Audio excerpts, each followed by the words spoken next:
Hello guys, welcome back to my channel. आज मैं पति अनाड़ी का एपिसोड बोलने जा रही हूँ, जिसमें लाला और किशोरी की शादी के बाद की पहली रात और घर के रिवाजों का ड्रामा दिखाया गया है। एपिसोड की शुरुआत में लाला काफी गुस्से में होता है क्योंकि निशंत ने किशोरी को झूठा कहा था। घरवाले लाला को शांत करते हैं और उसे समझाते हैं कि आज उसकी और किशोरी की पहली रात है। लाला अपनी मासूमियत में नहीं समझता कि ये क्या होता है, लेकिन जब माँ समझाती है कि आज से किशोरी उसके साथ उसके कमरे में रहेगी, तो वो काफी खुश और एक्साइटेड हो जाता है।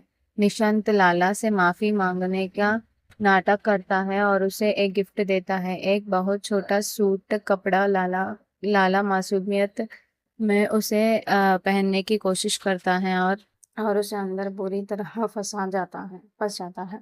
जब किशोरी कमरे में आती है तो वो देखती है कि लाला काफी अजीब हालत में लगता है वहाँ और मदद मांग रहा है। किशोरी लाला की मानसिक हालत देखकर डरी हुई है और अपनी हिफाजत के लिए कमरे में चाकू लेकर आती है। जब मंजू, लाला की बहन और बाकी घर वाले कमरे में आते हैं और किशोरी के हाथ में चाकू देखते हैं तो हंगामा हो जाता है। किशोरी होशियारी से झूठ बोलती है कि वो सिर्फ लाला की नजर उतारने के लिए चाकू लाई थी, जिसे सब मान लेते हैं। मंजू नहीं चाहती कि किशोरी और लाला एक कमरे में रहे।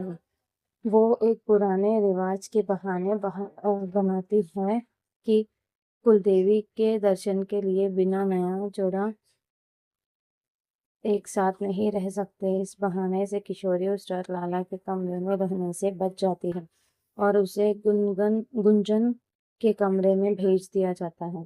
घर वाले कुलदेवी के मंदिर जाने की तैयारी करते हैं। मंजू का असली मकसद किशोरी को घर से बाहर निकालना है, ताकि वो उसे दोबारा घर में घुसने ना दे। एपिसोड के अंत में दोनों के हाथों का छाप लेने की रस्म की बात होती है। लाला अपनी मासूमियत में शादी के रिश्ते को नहीं समझ पा रहा, जबकि किशोरी हर पल डर में जी रहे हैं। मंजू और निशंत मिलकर किशोरी को घर से निकालने की साजिश रच रहे हैं, जबकि लाला की माँ को उम्मीद है कि किशोरी का प्यार लाला को ठीक कर देगा। अब अगला एपिसोड में क्या होने वाला है वो देखा जाएगा। तब तक प्लीज वेट वॉच।